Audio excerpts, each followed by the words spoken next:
कर्जमाफी करता मंत्रालय जवळच्या झाडावर चढून 3 आंदोलकांचं आंदोलन, इन्कलाबच्या घोषणा। टीडीआर प्रकरणामध्ये वनविभाग कुठल्या ना कुठल्या मार्गाने ती चुकीच्या पद्धतीने होणारी घटना रोखण्याकरता प्रयत्नशील। टीडीआर प्रकरणात लवकरच योग्य ती कारवाई करणार, गणेश नाईक यांची प्रतिक्रिया। गोकुळच्या प्रशासकपदी पुन्हा बदल, गोकुळ प्रशासकीय मंडळाच्या अध्यक्षपदी प्रदीप मालेगावे यांची नियुक्ती। कोल्हापूरमध्ये पावसाचा जोर ओसरला, पंचगंगेच्या पाणीपातीत घट होण्यास सुरुवात। नाशिकमधील म्हाडा घोटाळा प्रकरणामध्ये आणखीन एका सरकारी अधिकाऱ्याला अटक, भूमी अभिलेख विभागाचे उपअधीक्षक श्रीकांत परदेशी जाळ्यात।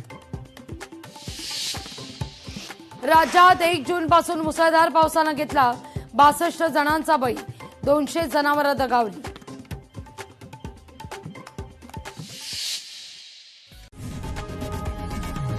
लोकशाही मराठी ऐका, पहा, जागरूक रहा।